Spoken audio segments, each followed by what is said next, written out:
Good morning to all of you. हम इस lecture में देखेंगे कि पूरा एक क्लास विथ सब्जेक्ट हम कैसे क्रिएट कर सकते हैं, या तो फिर हम सब्जेक्ट कैसे असाइन कर सकते हैं। तो उसके लिए ये सारी चीज़ें करने के लिए हमें ज़रूरत है कि टेम्पलेट बनाने की। तो हम इस वीडियो में टेम्पलेट बनाना सीख लेंगे और उसमें से अपने को आगे जाके क्या क्या फ़ायदे होने वाले हैं, तो हम इसमें से इस वीडियो में से हम देखेंगे। तो उसके लिए हमें क्या करना पड़ेगा कि सबसे पहले रजिस्ट्रेशन ऑप्शन में हमें जाना पड़ेगा। रजिस्ट्रेशन ऑप्शन में से हमें जाना पड़ेगा कि टेम्पलेट ऑप्शन में। टेम्पलेट में जाके हमें क्रिएट टेम्पलेट, ये ऑप्शन जो है वो 1 नंबर वाला, तो वो हमें सिलेक्ट करना है। तो ये टेम्पलेट क्या है, ऐसे बहुत सारे सवाल आपको दिमाग में आए होंगे, लेकिन जैसे जैसे हम आगे बढ़ेंगे तो आपको पता चलेगा कि टेम्पलेट हम क्यों क्रिएट करते हैं और उसका इम्पोर्टेंस क्या है। तो अभी हम सिलेक्ट एकेडमिक ईयर हम सिलेक्ट करेंगे। उसके बाद सेमेस्टर, देखिए कि बहुत सारे स्टूडेंट या फिर फैकल्टीज कंफ्यूज हो जाते हैं कि यहाँ पे बस 2 ही सेमेस्टर है, एक सेमेस्टर 1 और 2। तो 4, 5, 6, 3, 4, 5 और 6 सेमेस्टर कहाँ पे है।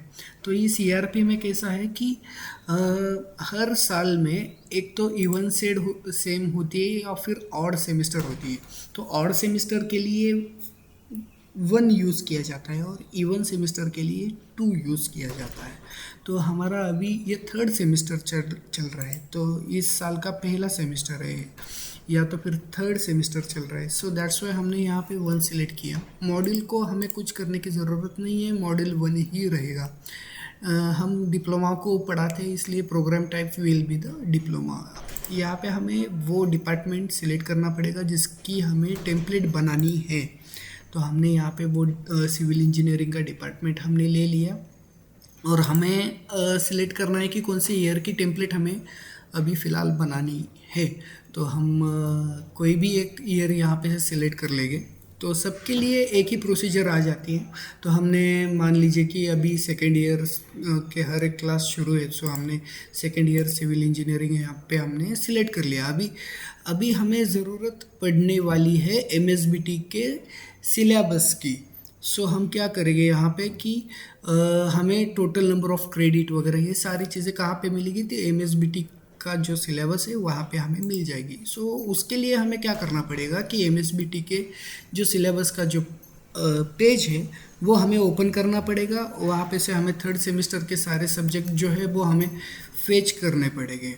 तो यहाँ पे हम देख सकते हैं यहाँ पे कि 20 जो क्रेडिट है इस सेमेस्टर का वो 20 मार्क्स का क्रेडिट है। सो दैट्स वाई हमें यहाँ पे 20 जो है वो मैन्युअली एंटर करना पड़ेगा।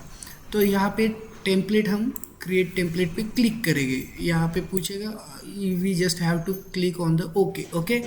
सो टेम्पलेट डिटेल्स यहाँ पे ऑटोमेटिकली आ जाती है। अगर हमें इस टेम्पलेट का नाम आसान रखना है या फिर कोई सेमेस्टर के रिलेवेंट नाम रखना है तो हम यहाँ पे से रख सकते हैं। जैसे कि मैंने यहाँ पे रख दिया कि CE3K2026। अगर आपको चेंज करना है, एज इट इज़ रखना है तो आप रख सकते हो। अगर चेंज नहीं करना है कोई इशू नहीं, चेंज करना है ये ऑप्शनल है, इससे चेंज करने नहीं करने से कोई दिक्कत नहीं आएगी। और अगर हमें कोई बाद में यहाँ से क्रेडिट जो है हमने गलती से टाइप किया था वो अगर हमें करेक्शन करना है तो यहाँ से अपन क्रेडिट जो है वो एडिट कर सकते हैं बाद में भी, कोई ऐसा इशू नहीं है। अगर टेम्पलेट जो है ना वो अगर हमें इसमें ये सारी चीज़ें एडिटेबल है, लेकिन एक बात ऐसी है इसमें अगर हम एक बार डेटा अपलोड कर देते इंसर्ट करते तो बाद में वो डिलीट नहीं हो सकता। इनिशियल लेवल पे हम ये टेम्पलेट जो है वो डिलीट कर सकते हैं।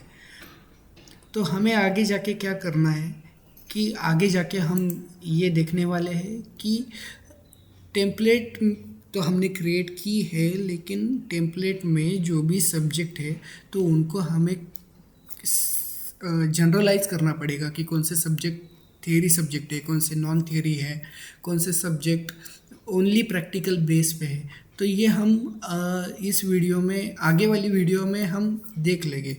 उसके लिए थैंक यू सो मच।